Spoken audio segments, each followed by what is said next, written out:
Hello dear students आज hello my dear students, आज मैं आपके सामने वायरस के रिलेटेड एमसीक्यूज़ लेके आया हूँ। मैंने कोशिश की है कि जितने भी पॉसिबल एमसीक्यूज़ बन सकते हैं इसमें, वो मैंने लाने की कोशिश की है। तो आज का क्वेश्चन नंबर 1 ये आपकी स्क्रीन के सामने रहा। What is virology? वायरोलॉजी किसको कहते हैं? देखिए, बैक्टीरिया की स्टडी को बैक्टीरियोलॉजी कहते हैं। अगर हम बैक्टीरिया की स्टडी को देखेंगे तो बैक्टीरिया की स्टडी को कहा जाता है बैक्टीरियोलॉजी। क्या कहते हैं इसको? बैक्टीरियोलॉजी। ठीक है ना, बैक्टीरियोलॉजी। फंजाई की स्टडी को क्या कहा जाता है? फंजाई की स्टडी को कहा जाता है माइकोलॉजी। क्या कहते हैं? माइकोलॉजी। एल्गी की स्टडी को कहा जाता है बेटा फाइकोलॉजी। क्या कहते हैं? फाइकोलॉजी। तो वायरस की स्टडी को कहा जाता है वायरोलॉजी।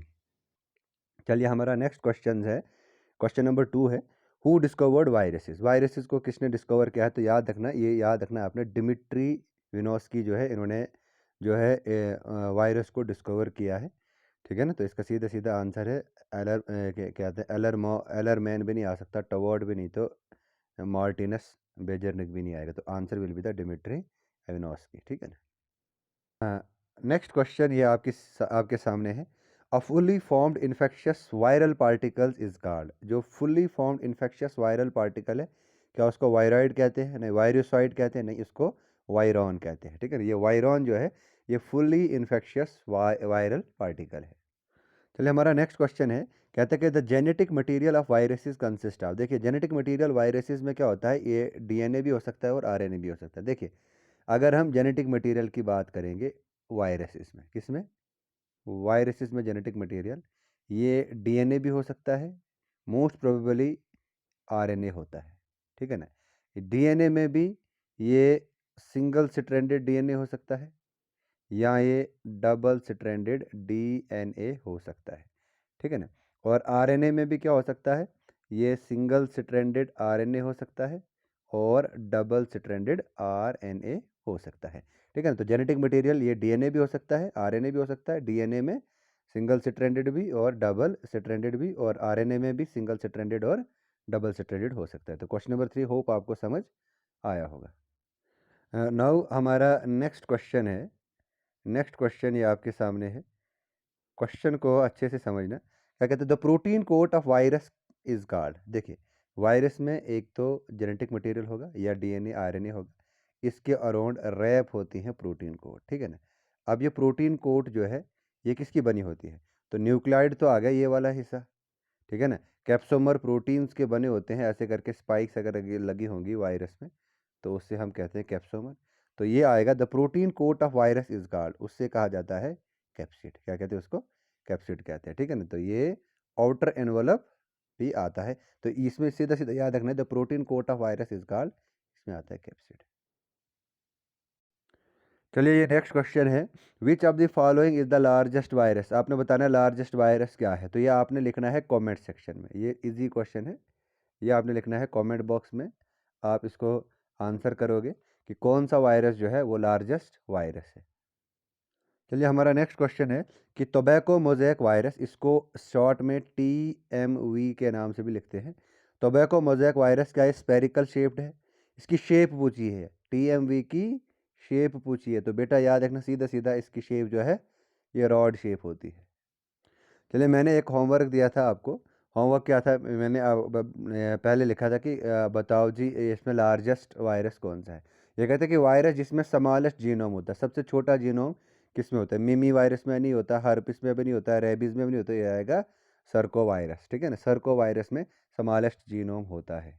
देखिए, नेक्स्ट क्वेश्चन है, द स्पाइक लाइक प्रोजेक्शंस, जो spike like projection seen on the outer surface of envelope, ये वायरस की एनवलप है।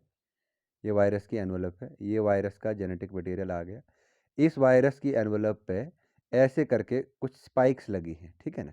क्वेश्चन को बता रहा है कि ये जो स्पाइक्स हैं, ये जो स्पाइक्स हैं, ये इन्हें कहा जाता है? पेप्लोमर्स कहा जाता है कि प्रोटियोमर्स कहा जाता है? याद रखना, इन्हें कहा जाता है कैप्सोमर्स कहते हैं इन्हें। चलिए, हमारा नेक्स्ट क्वेश्चन है, virus that attacks bacteria. Virus जो बैक्टीरिया पे अटैक करता है, कुछ ऐसी शेप को देता है। मैं यहाँ पे बनाने की कोशिश करूँगा। ये हेड आता है, इस हेड रीजन पे ऐसे जेनेटिक मटेरियल होता है, फिर ऐसे करके ये नेक वाला रीजन आता है। ठीक है ना। फिर ऐसे करके ये कुछ ऐसा जैसा स्ट्रक्चर बनाता है, ठीक है ना। तो इससे क्या है बेटा, लाइसोफाज तो नहीं होता है, वायरोफाज भी नहीं होता, तो ये आएगा बैक्टीरियोफाज, ठीक है ना। वायरस दैट अटैक्स बैक्टीरिया, और ऐसी कंडीशन को कहा जाता है बैक्टीरियोफाज। हमने डिटेल में ये क्लास में भी पढ़ा है कि बैक्टीरियोफाज क्या होता है। हमारा नेक्स्ट क्वेश्चन है, सबसे पहले आपको पता होना चाहिए टीएमवी क्या है। टीएमवी स्टैंड्स फॉर टोबैको, शाबाश, tobacco mosaic virus.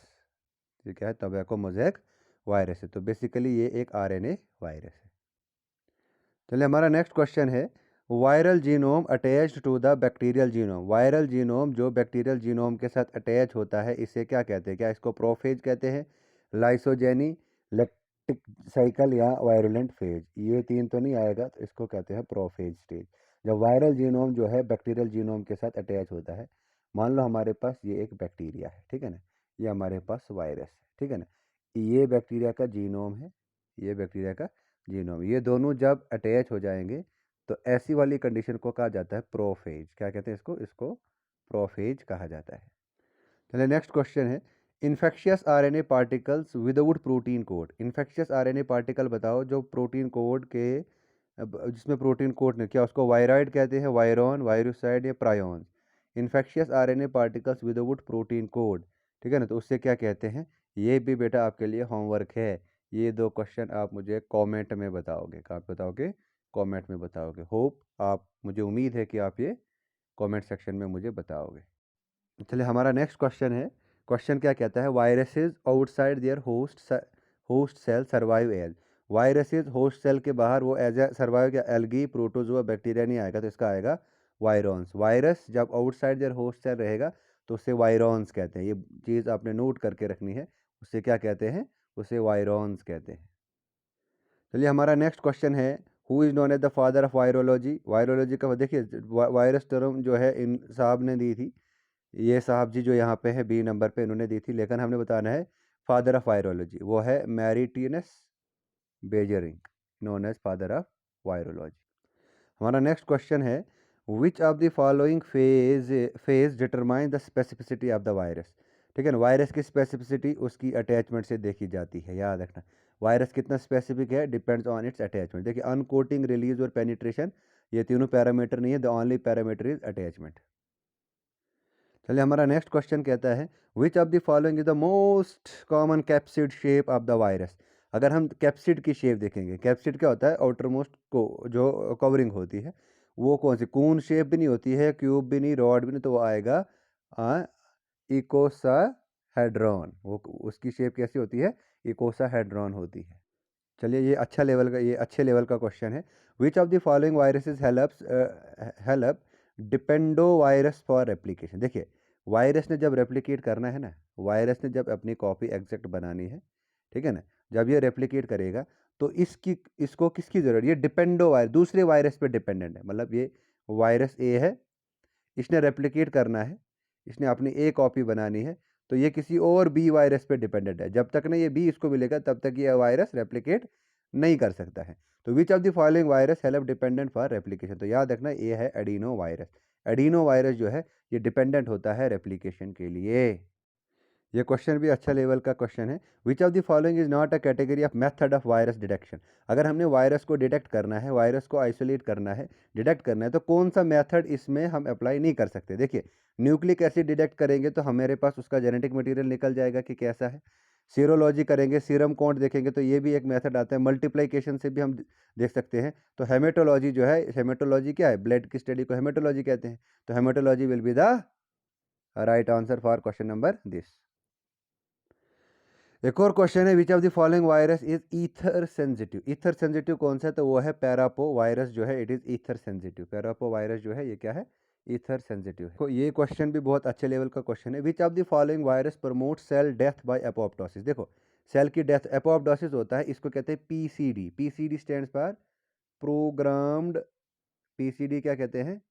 Programmed cell death, ठीक है ना। अब बहुत सारे सेल क्या करते हैं?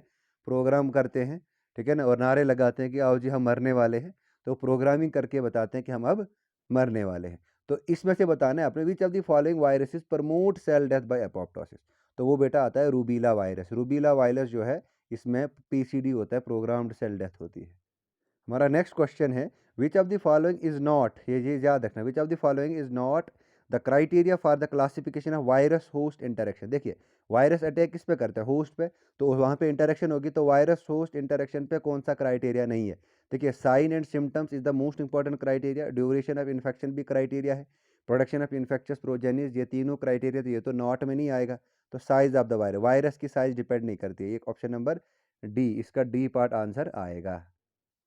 अब देखो हमारा नेक्स्ट क्वेश्चन है which of the following organelle prevents the entry of viruses in plant cell. कौन सा ऑर्गेनली जो है वो प्रिवेंट करता है वायरस को प्लांट सेल में। देखिए गोल्गी बॉडीज तो अंदर है साइटोप्लाज्म में, ये भी नहीं आएगा, प्लाज्मा मेम्ब्रेन भी नहीं, माइटोकॉन्ड्रिया भी, तो option will be the cell wall. Cell wall ही प्रिवेंट करती है वायरस की एंट्री को प्लांट सेल में। ये मोस्ट इंपॉर्टेंट है, वेरी वेरी इंपॉर्टेंट क्वेश्चन है, इस चीज़ को याद रख लेना।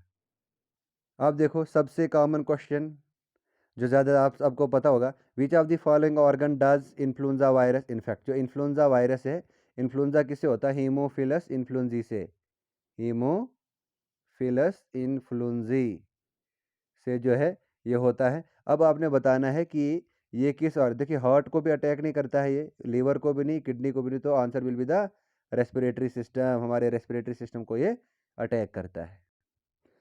चलिए हमारा नेक्स्ट क्वेश्चन है which of the following viruses is spread by arthropods. जो इन आर्थ्रोपोड्स जिस वायरस को स्प्रेड करते हैं, एचआईवी भी नहीं है, इन्फ्लुएंजा भी नहीं है, the answer will be the arbo virus. Arbo virus जो है ये आर्थ्रोपोड से स्प्रेड होता है। क्लियर है ये पॉइंट। नेक्स्ट क्वेश्चन है which of the following RNA, which of the following RNA is present in most of the plant viruses. देखिए प्लांट वायरसेस में आरएनए होता है, अगर मैं प्लांट वायरसेस की बात करूंगा, आरएनए होता है उसमें सिंगल स्ट्रैंडेड आरएनए और double stranded RNA. Double stranded RNA बहुत कम देखने को मिलता है, तो answer will be the single stranded RNA.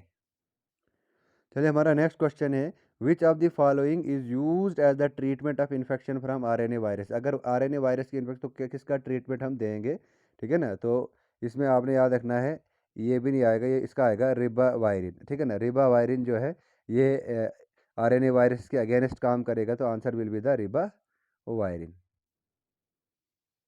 Question है which of the following viruses affect the liver. कौन सा वायरस लीवर पे अफेक्ट करता है, तो याद रखना HIV human immuno deficiency virus भी नहीं आएगा, EBV भी नहीं आएगा, ये भी नहीं आएगा, तो आएगा HAV, हेपेटाइटिस, H मतलब हेपेटाइटिस ए वायरस, ठीक है ना। तो इस क्वेश्चन का ये आंसर आएगा। तो ये थे आज के MCQs। मैंने आज का टॉपिक लिया था सिर्फ वायरस, ठीक है ना। तो इसके रिलेटेड जितने भी पॉसिबल MCQs थे वो मैंने लाए हैं, और भी बहुत सारे MCQs बनते हैं, लेकिन आपने इतना ही याद रखना, इसके करेक्टर्स क्लासिफिकेशन थोड़ा को देखना है, और इसमें होस्ट पैरा, ये क्या कहते हैं, वायरस होस्ट स्पेसिफिसिटी पे भी थोड़ा सा देखना है, क्या क्या क्राइटेरिया आता है इसमें।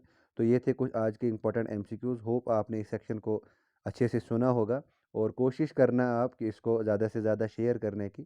Thank you.